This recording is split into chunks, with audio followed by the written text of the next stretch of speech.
The first time Christian Angermayer took psychedelics in 2014, it changed the trajectory of his life.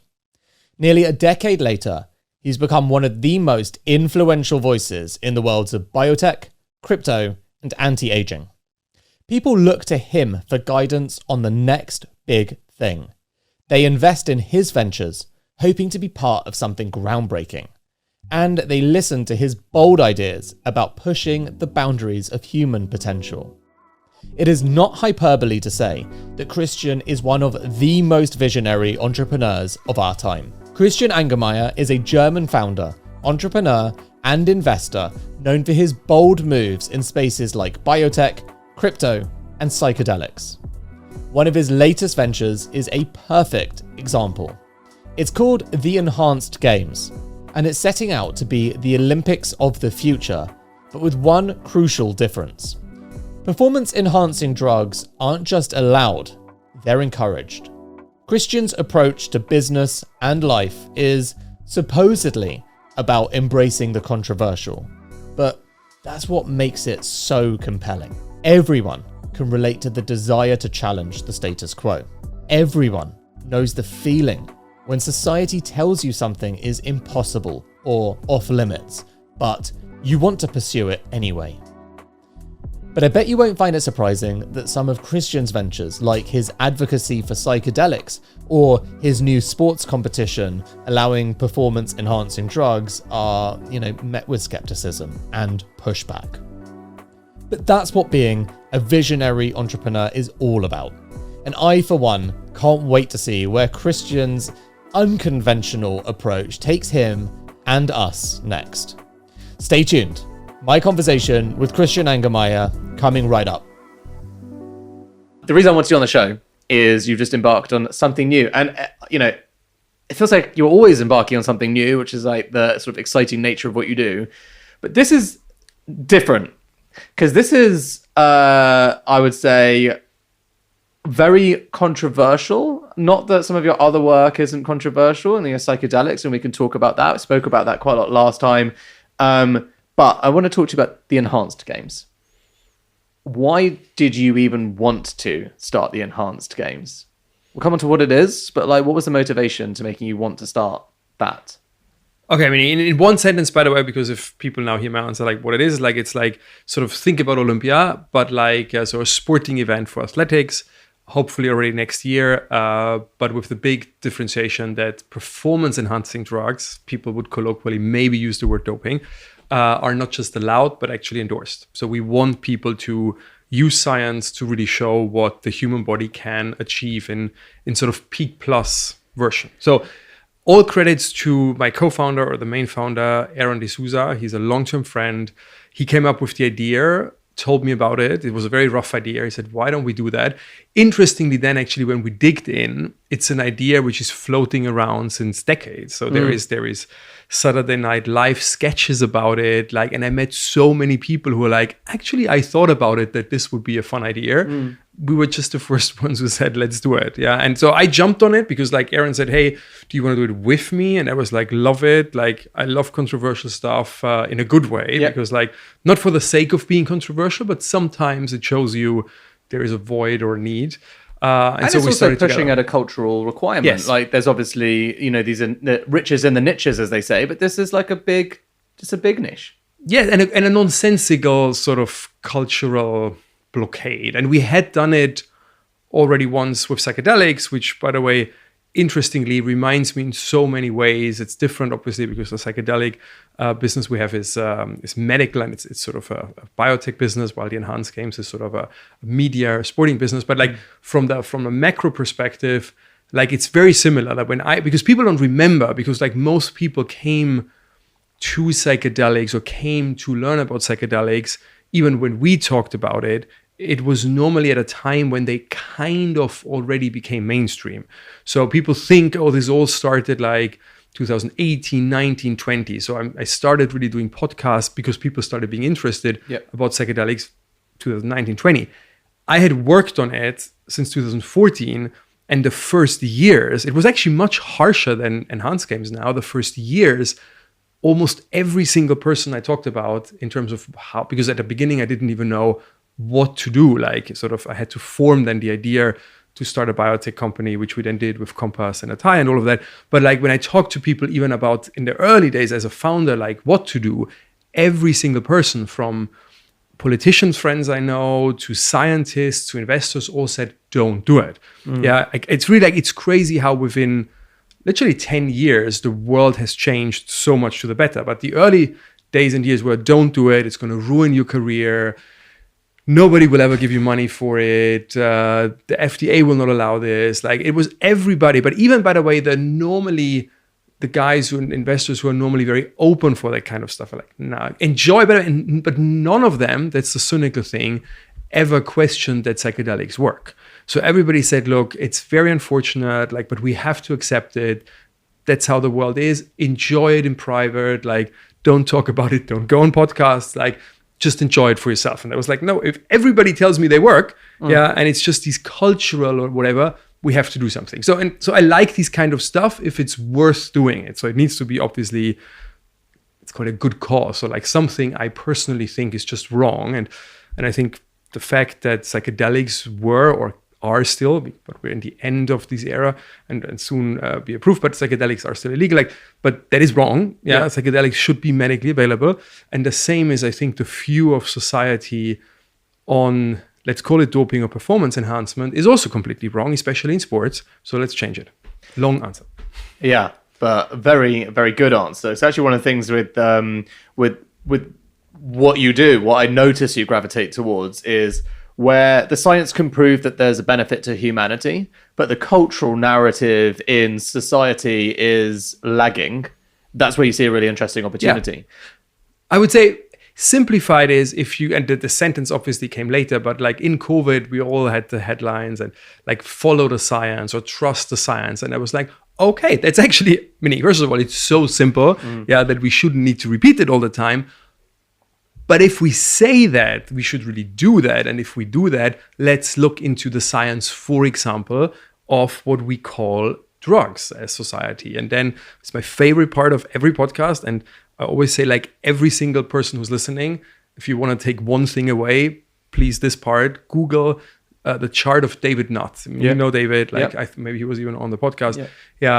Very famous, very qualified neuroscientist who did a study, I think it was 2008, on behalf of the British government, analyzing the risk of various legal and illegal, what we would call recreational drugs.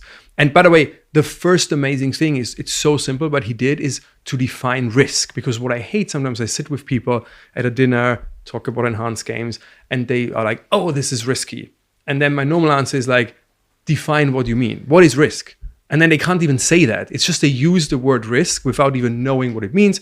So David did that. If only people did this on social media, by the way. The narratives and the sound bites, like, define it. Yeah. Oh, well, the whole narrative suddenly fell apart. So David defined it because there is many risks. There is risk for yourself. Can you die? Can you get disabled? Can you cause an accident? There is risk you inflict to others, like drunk drivers killing somebody, whatever. And the outcome was, when you Google that, and there's a whole book about it, I will read it, but like the chart says it all, like the number one risky drug in these holistic sort of risk assessment is actually alcohol, closely followed by heroin, which is the second one, but just to show how bad alcohol is. We're actually going down the pub for some heroin later. So I always tell people, go through the airport next time, and then whenever you read a sign or alcohol sold or whatever, or alcohol with discount or whatever, just think alcohol or think heroin instead of alcohol, and then you know how absurd society is. Well, have you ever seen how alcohol was made? It's literally poison. It's literally creating poison. So you don't have to get pious about it, but it's like, you're completely right. Have a consistent rule. Yeah. Like, so, and then, because on the other side of the chart, you find psychedelics with practically no risk, and you also find anabolic steroids, one of the most, not only one, but on the most commonly used performance-enhancing drugs. So, and I was jokingly saying some years ago, we just go through all of these on the right side, and bring them back, because they deserve to be back. If alcohol is there, and they don't even have a risk if you do it properly. Anyway. So with the enhanced games, so take us through the premise.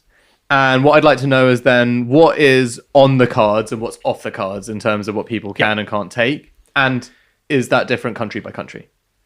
Yes. So okay. So we gonna do it once a year. So again, think I always don't want to compare us to the Olympics because over time we want to be something different. And by the way, also like I would love the Olympics to succeed and go on to be clean, because one sentence maybe before, the unfortunate thing is like the Olympics themselves, or actually WADA, the International Doping Agency, they did a study in 2011 where they ask athletes at an event, randomized, so I think it's actually worse because I don't think every athlete trusted them, but they did a study, outsourced, randomized, where they asked the athletes if they had taken performance-enhancing drugs the last 12 months.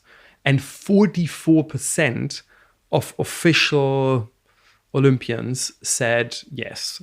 So again, I believe they didn't fully trust WADA, so maybe it's even more than 44%, but even the 44% is a crazily high number. That means round about half of all Olympian athletes cheat, which makes the Olympics deeply flawed. Like, and so people always like, oh, are you anti-Olympics? Not at all. I think it's a great event, but if you want to be a clean, doping-free event, which by the way is a great premise, by the way. I don't think this is also a great business model, but then you have to make sure that you really clean, because at the moment, since I know that, I'm watching it, I was like, how do I know that the one who wins is really the best one? Maybe the second one is the best one, just the honest one, and the gold medal winner always cheat and get away with it. So it's completely distorted, and I think takes the whole fun away. So my vision is that in some years we have two established events, the Olympics, every 4 years, the clean ones, the natural ones, and then we have the enhanced games who celebrate scientific progress. So we're going to do it every year. We're going to start with the 10 most common disciplines, like 50-meter run, 100-meter swim, weightlifting, so the classics. Surely cycling, seeing as they're already all cycling, yeah. No, wait. So we just, by the way, seeing also where we get the most athletes, and I come to that in a second, the feedback of athletes is insanely positive. Yeah. So, but we want to focus at the beginning. We don't want to do niche stuff, the 10 top categories. And then, yes, we do have actually rules. It's not everything goes or anything goes, how you say. It's like we have 3 rules. The one is like, whatever you take has to be allowed medically in the country you take it. Yeah. So, which interestingly will give advantages to some country national participants, athletes over others, right? So yes, but we're not a country. We're not going to take the country organization of the Olympics. So we just want to have in every discipline the 8 to 10 best athletes who qualify. So it could well be that it's 4 Americans in our sort of games for whatever. It's because it's open qualification globally. Yeah.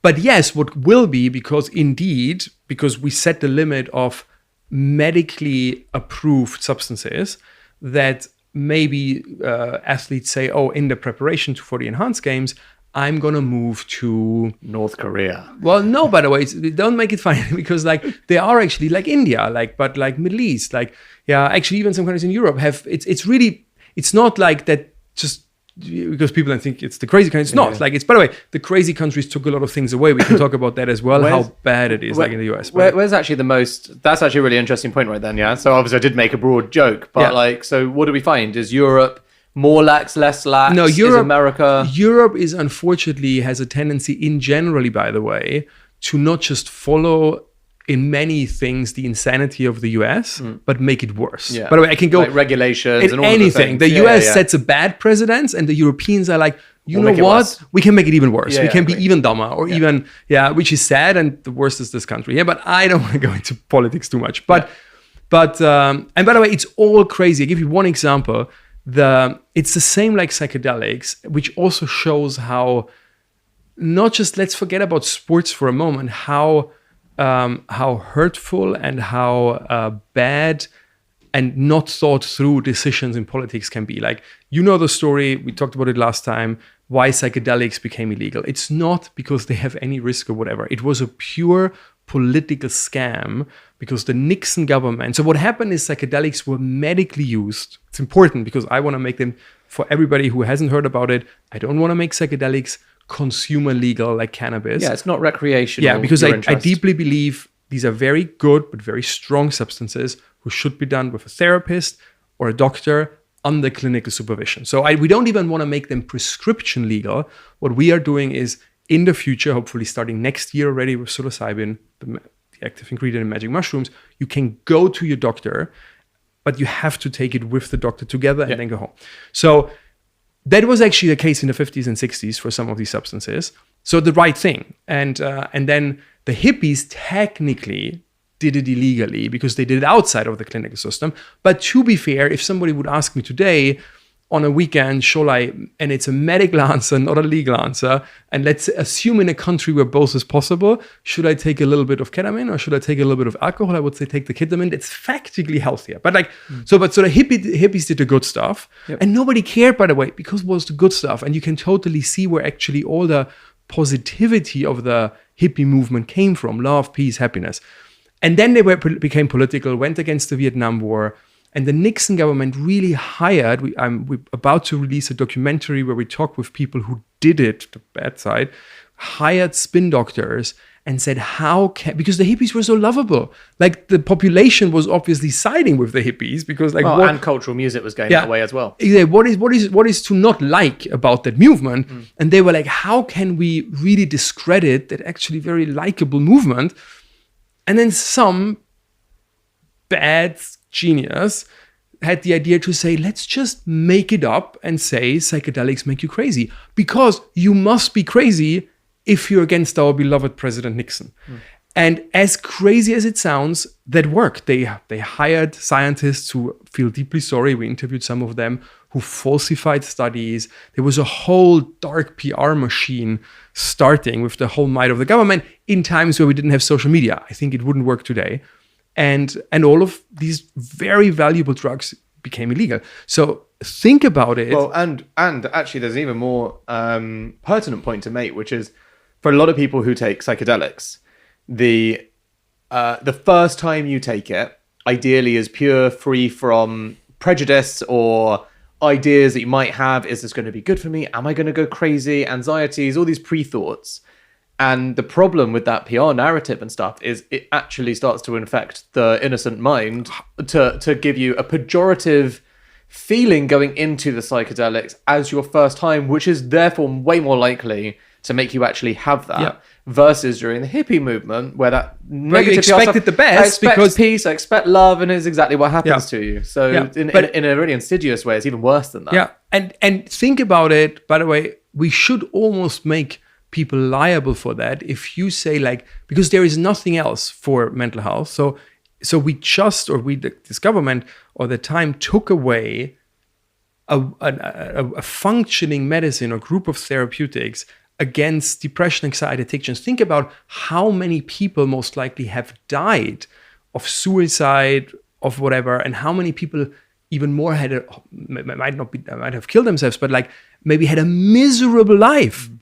We're talking about millions and millions of people where the government stole a very functioning therapeutics. It's actually, if you think it through, it's insane, and all these people should go to jail or should be made responsible for. Again, this is equally. Imagine tomorrow a crazy politician comes and says, "You know what?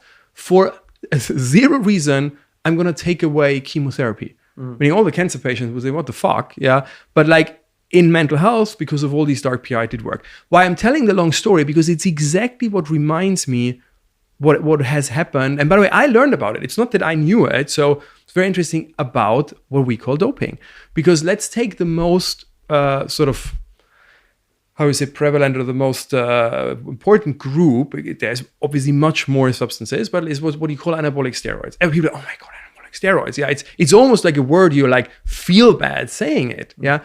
But all these anabolic steroids, first of all, by the way, it's a category. Like there are some who have side effects worse, some who have actually very little side effects. By the way, everything in life has side effects, isn't it? But all of these anabolic steroids... I heard a great quote on that yesterday, by the way. Sorry to interrupt, which was there's two types of drugs in the world. Those with side effects and placebos.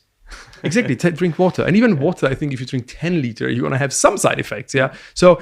but the good anabolic steroids were medications. Yeah. By the way, forget about sports. That there is, and unfortunately, because I don't come up with a scientific name now, but there is this one anabolic steroid which kind of cures or at least alleviates osteoporosis in older women.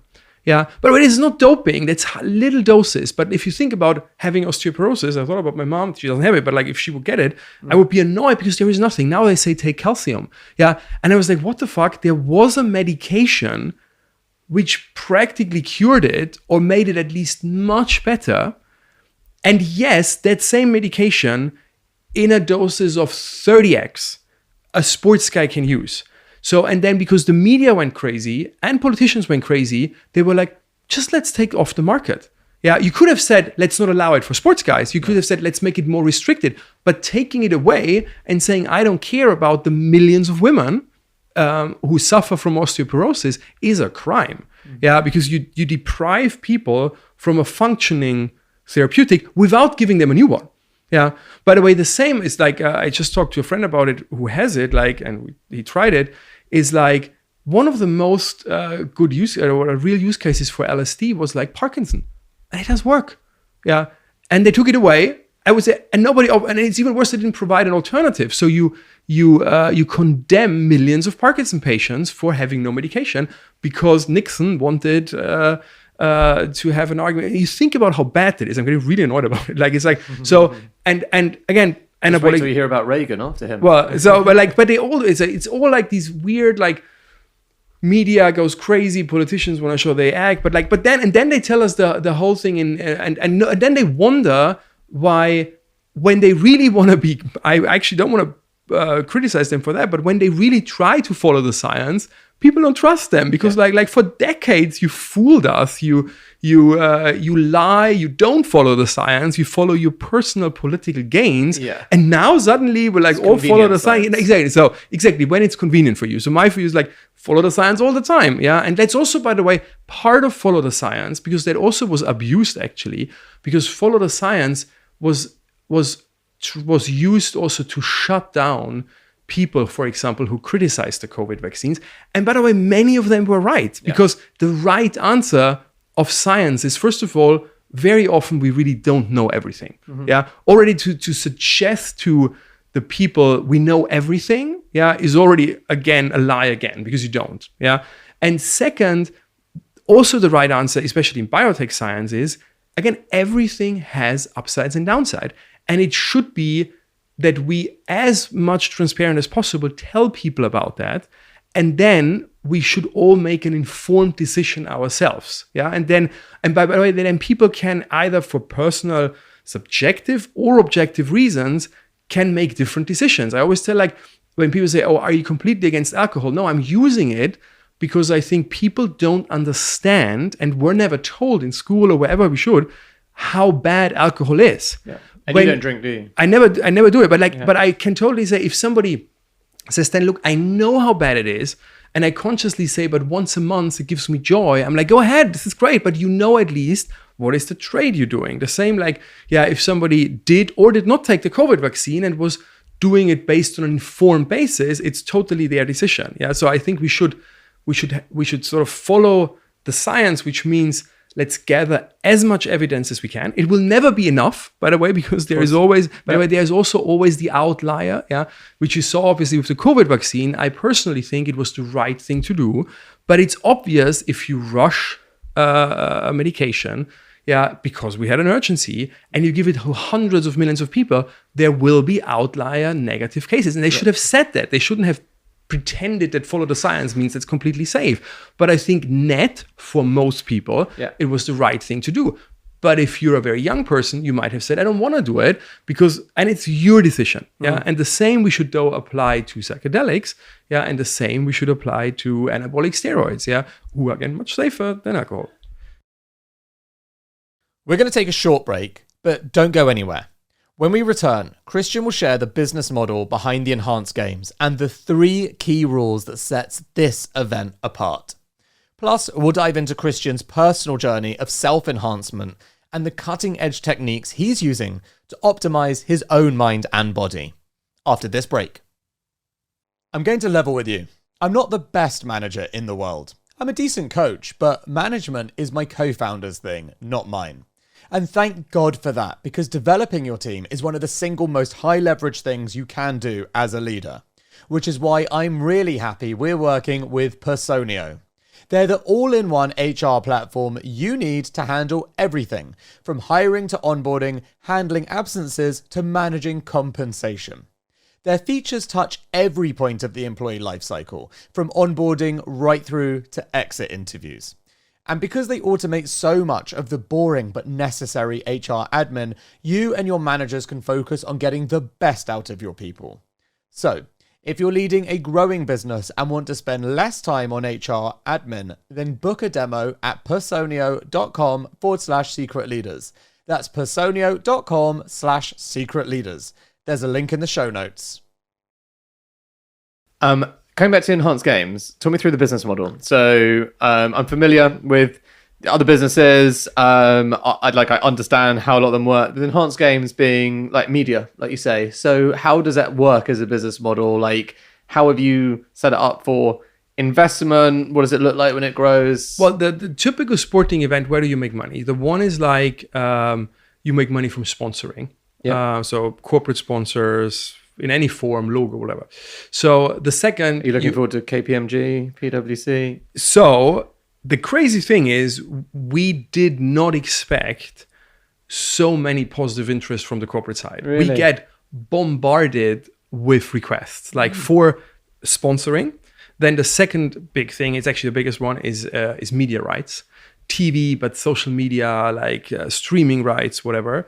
And then you have also all obviously ticket sales and stuff like that. And in anything, I would have said we were very conservative and expected it that we have some years to sort of promote it. And it's completely the opposite. Like people are inbounding us like crazy, like from corporates you would not expect it, to media rights buyers. And we haven't even started to properly do the auction for the media rights. And then you also have actually cities inbounding us because they want to pay us to do it in their city, because like for the Olympics or for anything of these things, the governments and the host cities pay a lot of money because it's attracting people, whatever. So where is the first one meant to be? We just get going through all the offers. Like we have, you don't know yet? Yeah. Oh, that's exciting. But we're going to decide the next month, because we also, I don't want to say too much because in terms of, I think it's a unique business, but the premise that performance enhancing drugs are allowed is just one of many things we want to change about sports. Let's leave it there. It's obviously the one people want to talk about. Yep. That's why I'm here. And it's getting the attention. But we were like, you know what? When we're already on it, let's say it vaguely, the way we consume, we watch sports has not changed. Yeah, it's still the same. And we have actually some very cool ideas additionally to performance enhancing drugs allowed, which gonna blow people away. But business model wise, it's more like something like the Olympics than it is like the NFL, for example. You have licenses, different teams, like that. Yeah, so it's more like the Olympics or like boxing or whatever. It's event driven. Yeah. Okay.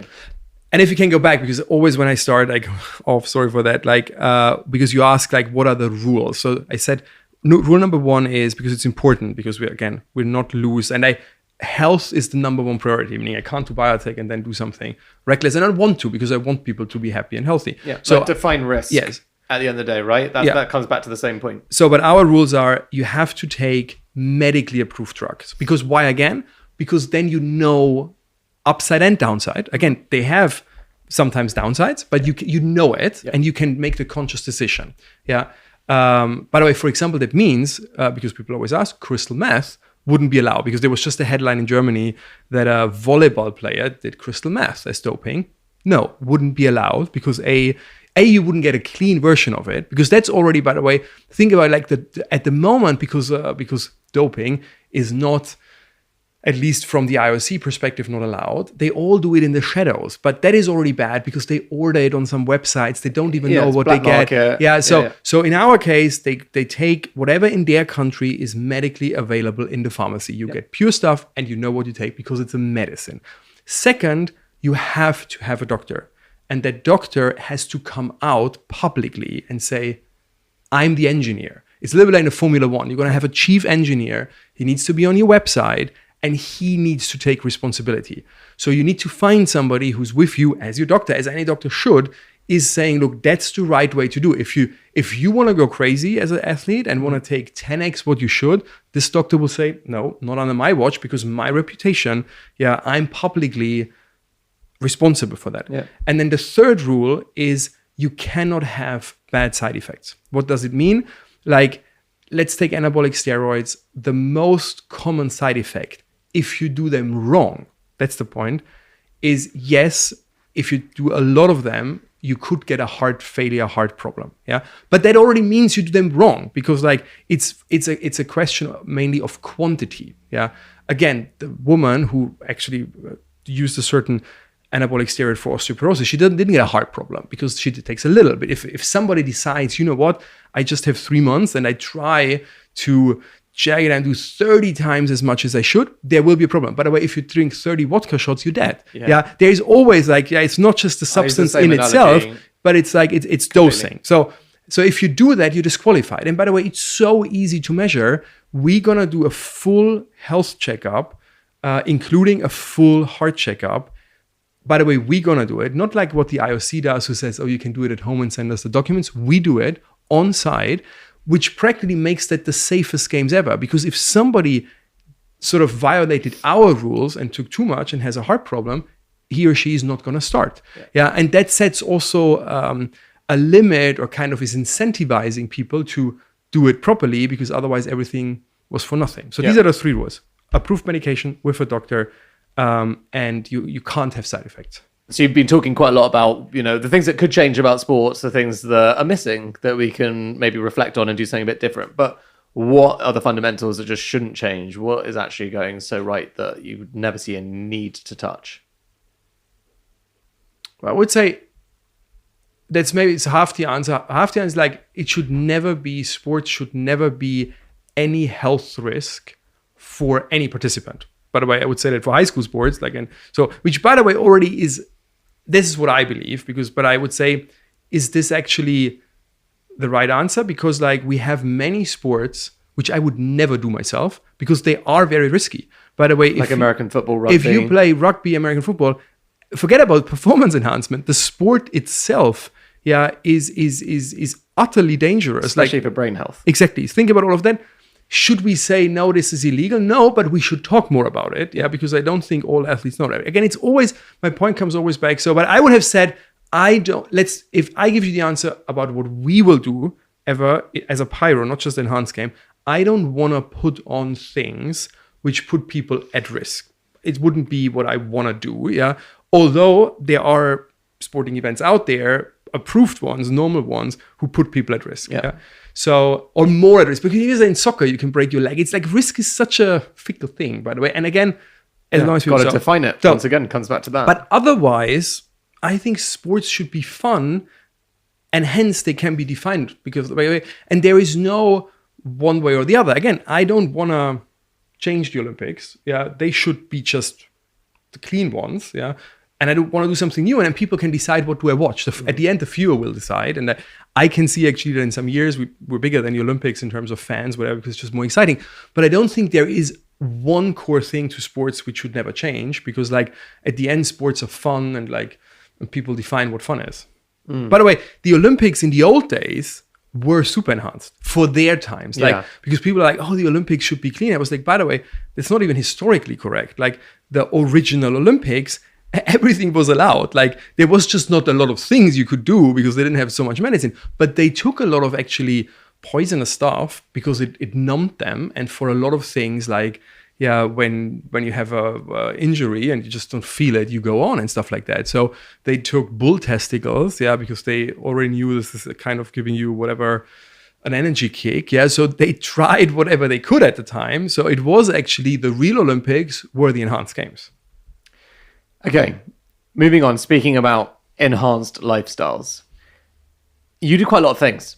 So you've got the enhanced games, you've got ATI and Compass Pathways. Traditionally, obviously, biotech entrepreneur, big investor, and quite a lot of other things as well, right? Yeah. The 4 things we're doing, very simplified said, is biotech. Yeah. With a focus, not solely, but a focus on mental health and the brain. And longevity. Then we have a very big and happy, because it's going well, like crypto pocket. I'm a huge believer in Bitcoin and especially Bitcoin related infrastructure companies like Bitcoin mining, but also that is morphing into AI data centers, exchanges, whatsoever. Then we have a pocket called future tech, like space tech, AI, novel foods. It's a little bit a catch-all because I'm always so broadly interested. And then actually my kind of favorite one lately, where sports is in it as well, is sort of the antidote to all of the tech and biotech, is physical like experiences. We call it experiences, leisure, and happiness, because my big theory is that over the next 10 years, humans will gradually work less and less in average. Yeah, because of mainly AI, robotics, and all the other innovation. And we need to think, by the way, as society, but it's also a big business, what are people doing in that free time? Yeah. And I also believe, side note, that we're going to have more or less the same sort of purchasing power, because otherwise society will fall apart. So we invest a lot in content production, in sports like the enhanced games. We own the largest live entertainment in business in Europe, which does concerts and stuff like that. We own a hotel brand, both real estate and the brand. So all of that stuff, which helps practically people where to spend your free time. Okay. So this was all coming down to, and we'll ladder, go micro and then back up again. Talk to me about a typical day in your life. I'm fascinated. And I'd like to know what then much broader a typical month might look like. Well, at the moment, I'm very proud to say, like, hopefully that stays that way because I'm really disciplined. Like, side note, I always want to live companies. And by the way, we do two things. We invest in companies. So we have our venture sort of business. And then always when we have an original idea, which we can't invest in because it's not there, then we start it ourselves. So typical original ideas are Attire and Compass, because psychedelics were not there. And I'm always super proud. Like, we were the first ones who said, make it medically available. People took it, but like we were the ones that let's try it and make it medically used. The same for longevity. We were one of the first ones really doing biotech companies, not just saying, oh, longevity means you do an ice bath, but like really trying to find new medical drugs to push life expectancy and health span, but also the enhanced game. So these are things we start ourselves. So I always want to really, the original ideas come from my own experience. So psychedelics, I did have a psychedelic trip. We talked about it last time in 2014, and then sort of started thinking about it. Or enhanced games, because the idea came from Aaron, but I was like, I want to feel what enhancement is. Like, I just want to talk about it scientifically. By the way, it's one of the weird things. I met too many scientists even scientists who work with psychedelics who hadn't tried it. Yeah, I was like, why not? If you know everything about it, at least like give it a try. Like you should know.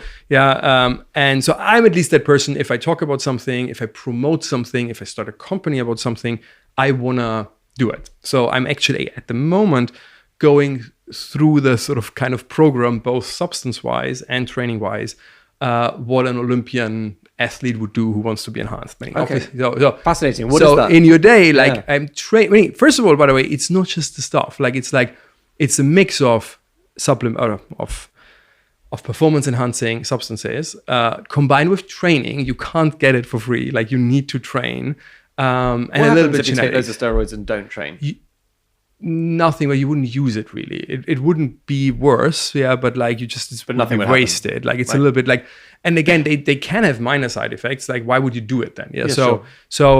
But by the way, it's very important because people say you get it for free. No, you have to be super disciplined. So I'm training every single day.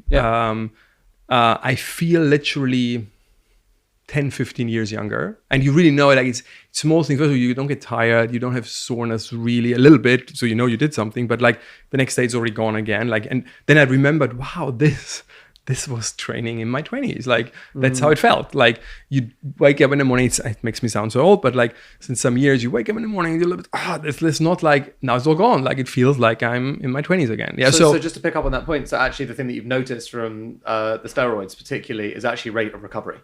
And then rate of recovery means that you can work out with the same intensity the next day, which if you were disciplined enough and this was sensible, I don't know. Already 1 point. Yes. If you could do 7 days a week, you're going to get results faster than someone who can do it 3 days a week. It's already 1 point. Yeah. Yeah. Okay.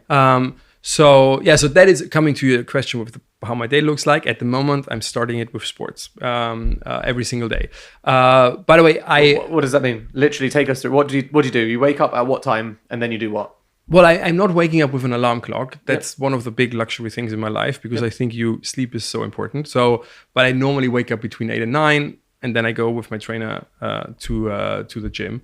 So I decided, not because, by the way, I'm holding back, because, I'm very straightforward. So I decided not to say the details what I'm taking, not because I'm shy, but because I want to tell people, just don't copy me, because your body might be completely different than my body. And I don't want people to say, oh, just writing it down what Christian is taking. And then I'm going and taking the same. And it might be the wrong thing for that person. So I want people to go to the doctor and say, look, what do you want to do? By the way, the answer is also different. It was very interesting to see if you go to performance enhancing doctors and say, because they're going to ask you, what do you want to achieve? Is it the looks? By the way, in my case, it's the looks. I'm very bad. I was like, look, I'm not going to go into the games or whatever. Like, because, by the way, already because because people asked that, do you want to compete? And I was like, no, because like the other guys in the games are professional athletes, and then they take performance enhancing drugs. So I can't compete with them. But like, so for me, it was to feel what it does.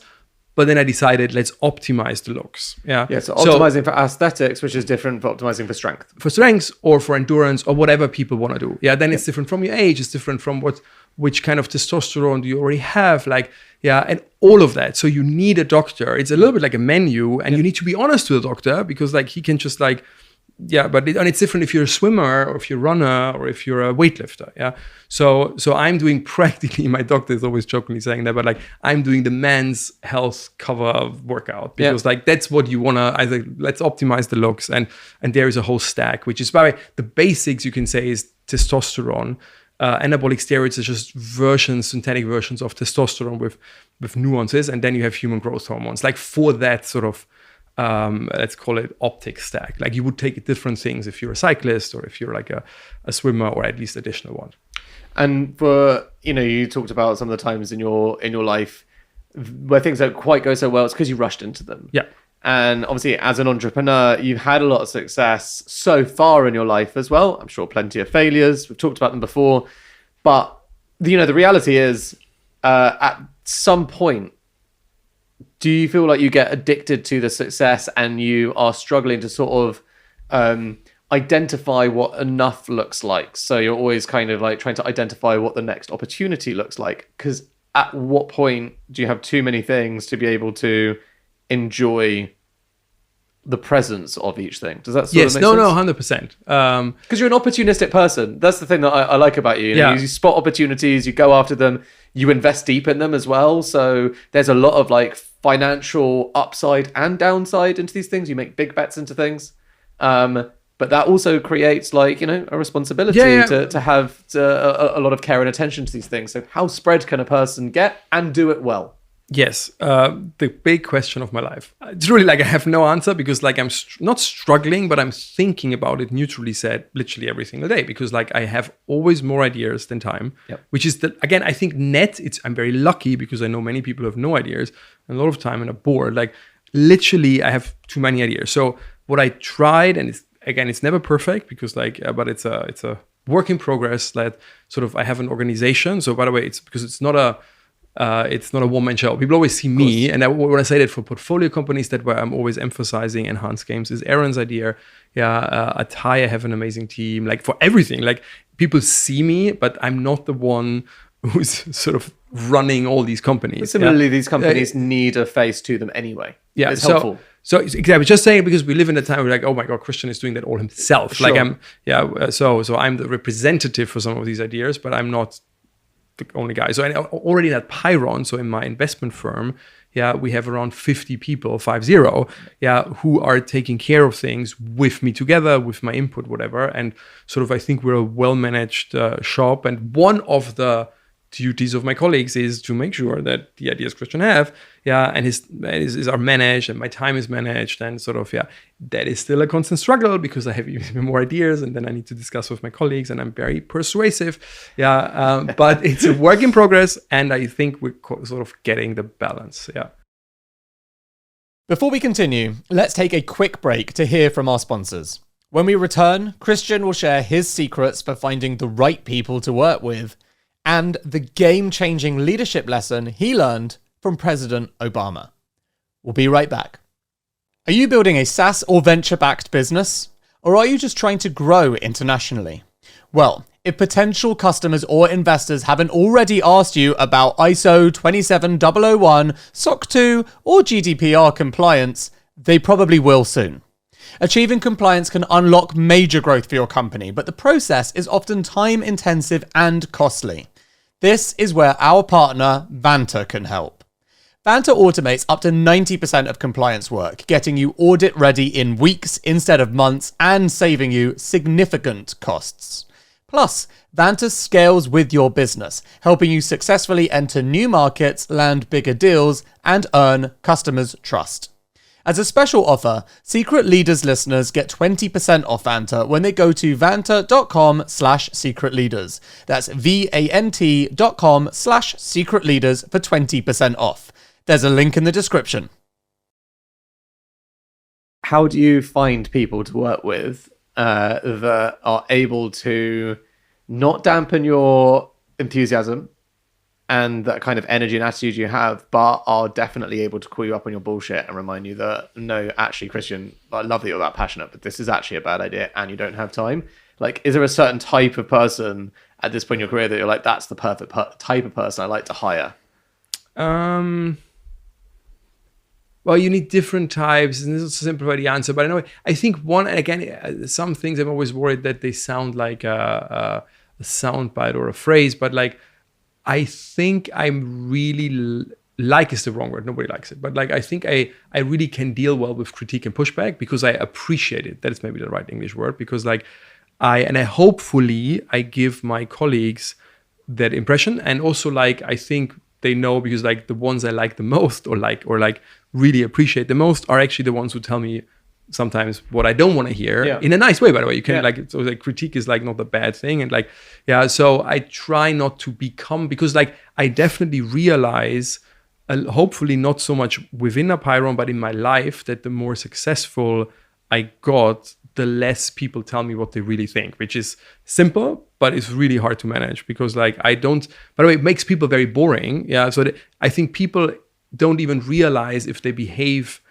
towards people they want to, I don't know, impress, become friends with that way, that they become very boring, and actually that at least successful people you want to be friends with. There might be the egomaniacs who say, I don't want to hear your opinion, but then do you really want to be friends with them? But like I would say, hopefully people realize, not just inside Apeiron, but around me, that you become friends with me or whatever, or you're more interesting for me to spend time with you if you have your own opinion and not just telling me what you think I want to hear. But I do see that it happens a lot, where people never say no, and then I wonder, why did nobody tell me? And then and I see that a lot, meaning, again, because like I'm successful, but like I have friends actually who running governments, like, and I talk with them a lot about it, because they have that problem times 100. So that people tell them just what they want to hear. And I think it's a sign, or it's a talent of a very good politician to be obviously holding control. Because again, if you're in government, you don't want also to be criticized all the time, and especially publicly, but still to nurture people around you to give you an honest view on things. And then there's the old thing that the longer people are in power, like normally that still is, because I don't want to say anything, but like people who are too long in power, then someone, I think they just become tired, and then they like it a little bit because it's easier when people tell you what you want. Anyway, but I'm always thinking about that. How can I sort of exert or tell people around me, like, tell me what you really think? I might disagree with you, by the way. That doesn't mean I need to do all of what people tell me, but like, I at least want to hear it. Well, but I think it's sort of related, but what I'm trying to do at the moment with my colleague Lauren, who just became the CEO of Apeiron together, I think what is more important as an entrepreneur is to reduce the number of decisions you make every day. And that is, I think, where I became a little bit sloppy, because as an entrepreneur, when you're good, by the way, and the same is for politicians, is you become a decision-making machine. And by the way, in the core, that is good, because that's why you become a leader, because you make decisions. So, but people then kind of, not abuse is so negative, but like people kind of abuse it because they outsource their decision to you. So, and if you're open for it, they're gonna throw more and more simple decisions. And then it was years ago, but I remember that was at a dinner. It was a big dinner, like not a one, like 100 people, but the guest of honor was Barack Obama. And the journalist who interviewed him had the very interesting question, said, Mr. President, think for a moment, you would die in 10 minutes, and I would be the next president for whatever it is. I would be a vice president, whatever. What would you tell me? You have 10 minutes to brief me on my role as president. And everybody expected he's going to say, okay, here are the nuclear codes, aliens exist, and all of that. The first thing Obama said was, you need to stop making banal decisions, because there is a thing called decision fatigue. If you make one decision after the other the whole day about, and by the way, business, but let's start with, what do you wear? What do you eat? But then all the small decisions, shall we do the company retreat there? Whatever people have, it's gonna wear you down and you're gonna become sloppy. And then once in a while, you make really, really important decisions. Shall we invest in that company? Shall we hire that person? Whatever. And if you do too many decisions on that day, in that week, in that month, you are rather at risk to become sloppy in the important decisions. So Obama's point was like, he eliminated when he became president every single non-important decision. He's like, my wife is putting up my clothes, like people tell me what to eat, whatever. I set a framework for it, so that I can focus on the decisions who are really worthy or worthwhile for a president. And I was like, okay, that is not what I'm doing. So, and I'm trying to work on that, and tell my colleagues in a nice way, not because I don't like you, not because I don't want to be approachable, but don't come with me with decisions you can make. Again, super simple, but I was too easy with that. And so that I can focus on the stuff which really matters. And what have you learned at this point matters? What are the kind of things that you're like trying to optimize for making decisions in? Well, it's the big ones. Like we need, again, that is already because we have so diverse. This is from making investment decisions, making divestment decisions, hiring decisions, strategic decisions. Like in enhanced games, it's going to be like, where do we do it? And it's not just going to be the money. Is there strategic reasons to do it in the US? Is there strategic reasons to start maybe in the Middle Eastern country? Like, is it clever to give it to a TV station? Like, I mean, just having time for that. So it's not the one. It's just like, it's a little bit like, I always say these are these questions, and I like them, but like, it's always, some of this stuff is hard to answer, but then show me and I tell you. It's a little like, I think they call it a porn rule. It was this discussion in the 90s when they wanted to do erotic on the internet, at least in Germany on TV, like soft porn.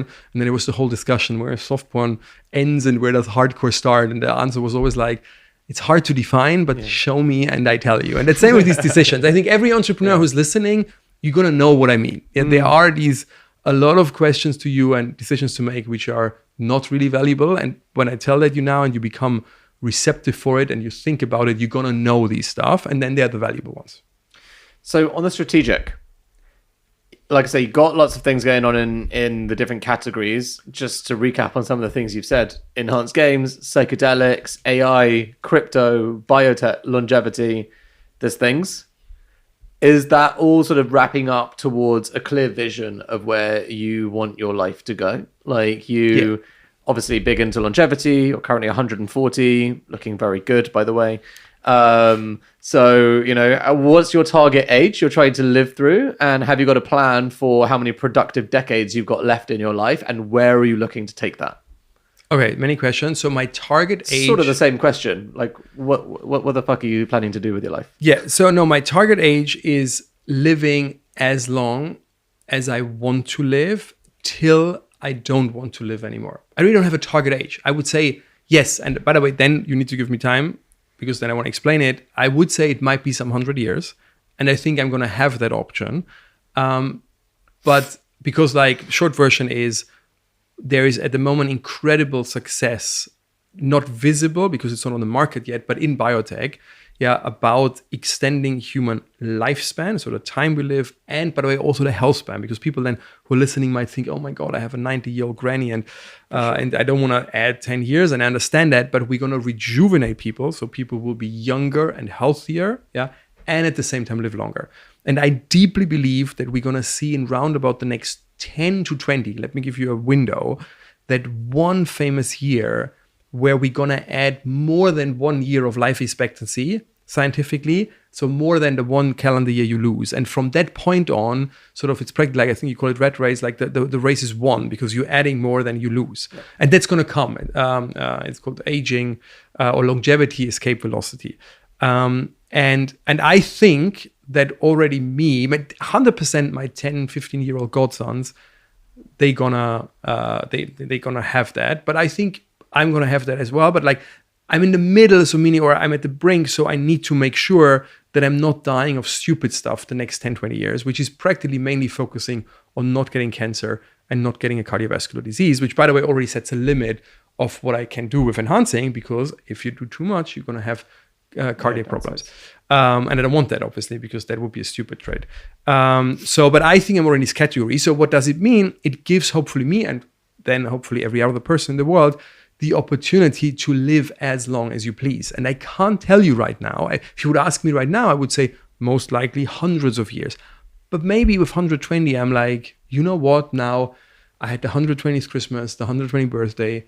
I want to see what's on the other side, because I'm also very spiritual. So I'm not trying to escape judgment or whatever. Like, I think somewhere, by the way, we all want to go. Like, yeah, but what I want for myself, and I want to give it to everybody, I want every individual person take that decision.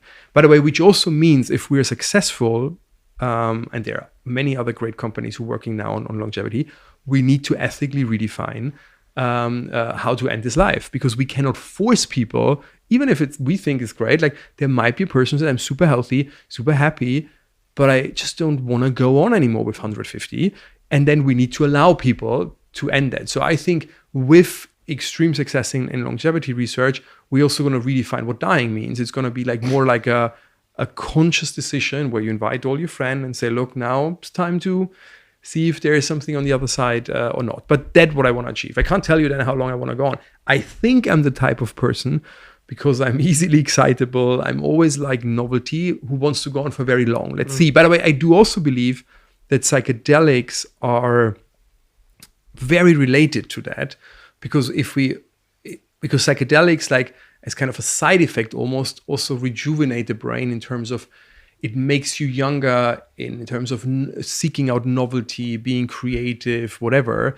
So I'm always saying, the more we actually succeed in longevity science, we need actually preventative psychedelics, because you want to be 70, 80, 90, then you're going to, when you're healthy and happy, then you want to have that openness of a 20-year-old to go out with 90, which you will be able to, and say, I go to uni now and study something new. But that is not just your body who needs to function, and not just your looks need to be, but like it's more your mindset, yeah. And I think psychedelics will. There is more cool stuff coming. By the way, it's not just psychedelics in mental health. We have brain-computer interface companies, everything around the brain. So I think we're gonna give people also that freshness or that youngness, yeah, in their brain. And then let's see how. I think it could be some 100 years. So of all the things you said there, which were many exciting things, one thing that I hadn't thought of before is sort of a category, even though it's so obvious. And so when you're ready, I'll co-found it with you much later in life. Like, celebrating dying. That as a business in itself, all the businesses around death are kind of, they're depressing their funerals, their wills, they're all these things, and they're dressed up well, they've got great marketing and everything else. However, actually a business completely focused on the choice of death. And obviously, ethically, so much would have to change culturally. Beyond just in Switzerland. Yep. No, but like one of the first groundbreaking studies in that century, which sort of really showed people how the power of psychedelics, was the study with terminally ill cancer patients who knew they're gonna die. And as you say, like, some people make peace with it, but like, actually, if you talk to a psychologist, the fear of imminent death, if you're not at peace with yourself, is the worst literally pain and fear you can have. It's really like panic, yeah. So some of these people who know they're gonna die and are not ready for it, they have the worst time personally and the people around them.